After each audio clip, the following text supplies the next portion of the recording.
while growing up, it seemed like I knew gunsmiths before I even owned guns.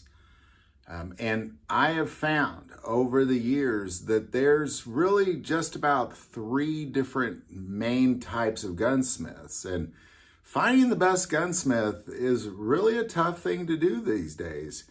But I believe I've got some tips to help you find the best gunsmith. Now, before we get into that, I do want to take a moment and thank Victory Chrysler Dodge Jeep Ram for supporting our channel, but also being the hands and feet of Jesus Christ by having food banks around this country, building orphanages around this world, having battered women's shelters. So I'm going to put the link to them below. Check them out through their website, and through that link, you can find their Giving Hope Fund. Check out their different ministries around the world, and if they happen to have one that touches your heart, I recommend you buy a car from them, because then proceeds are going to be going towards those ministries versus just inside somebody's pocket. So that link is below. So how do you find the best gunsmith? Well, I believe generally speaking, if you go out and you seek out a gunsmith, you're going to find 3 main types of gunsmiths. You're going to find kind of what I call like the good old boy gunsmith, the gunsmiths that have been around a long time.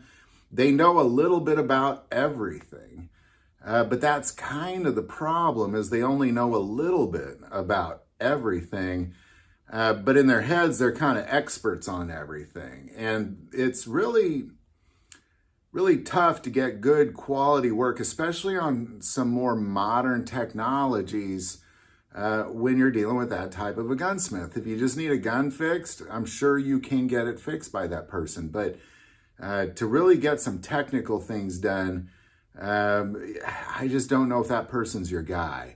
And the other type of person is a very technical gunsmith, and these are the people that are extremely technical, except they generally are experts on 2 or 3 types of guns, and it shows. If you look at the guns they're working on, it's really only 1 or 2 types, 3 at the most types of guns.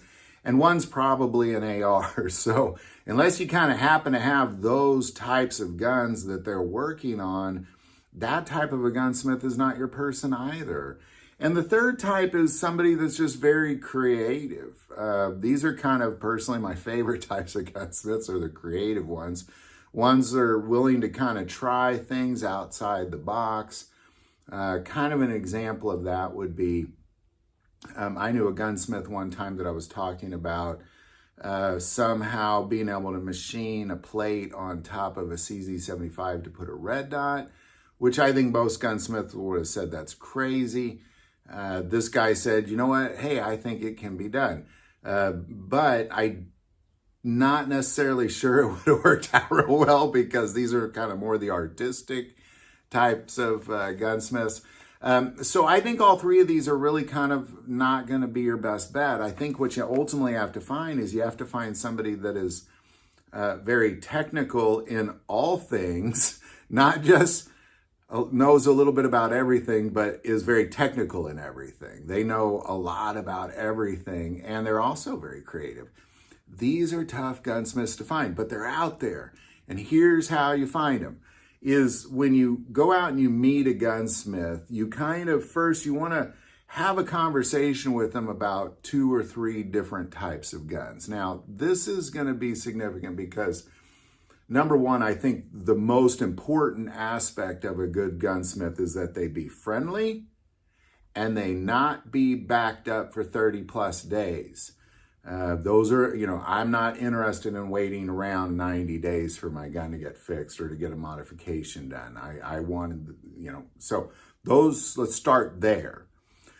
And if you're having a conversation with them and they're friendly and they're not backed up 30 plus days, they should have a conversation. And that's kind of a good way to tell how swamped they really are.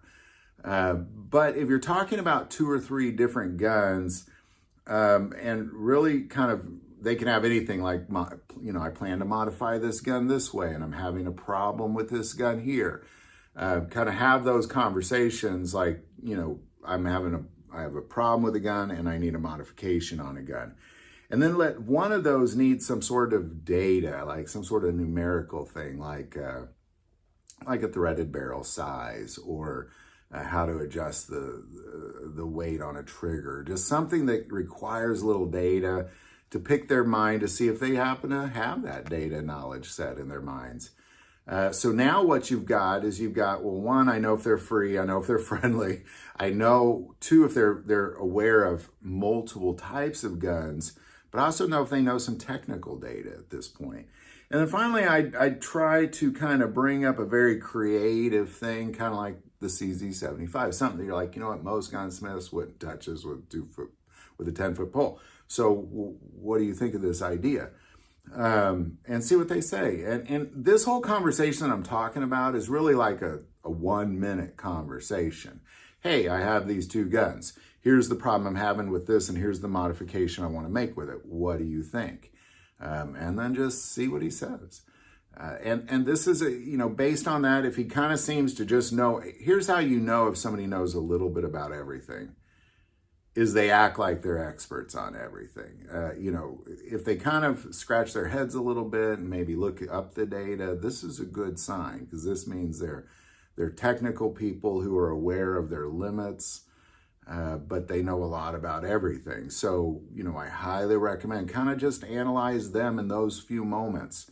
Have a gun with a problem, have one that you need modified that's very creative, and see what they say. And then I think you might have your person. But again, they must be friendly and not backed up 30 plus days. That's a big starting point as well. So there you go. I do believe they're out there. I think, like the first three that I described, that's kind of every gunsmith out there is probably going to fall in one of those three categories. But then there's the exceptional. And that's what you're after these days. Every time I go to SHOT Show, there is so many new guns. If you ever lay your eyes on the vast oceans of new guns that are coming out every single year, you realize that you need gunsmiths that kind of are a little more advanced than your average. They're a little friendlier. They're not backed up. They're technical people, and they're open to creativity. I truly believe you find that, you find the unicorn of gunsmiths. And these are going to be the best gunsmiths. So there you go. Any thoughts or insight on any of that, definitely put that below. Would like to take a moment and say, if you feel called to support this channel to Patreon, that link is also below. Greatly helps us not worry about the Google algorithm, so we can just kind of be free to create content. So that link is below. But the most important part of this channel is we take prayer requests, and never hesitate to send that in. Thank you for watching this episode of God, Family, and Guns. And as always, love God, love your family, and love guns.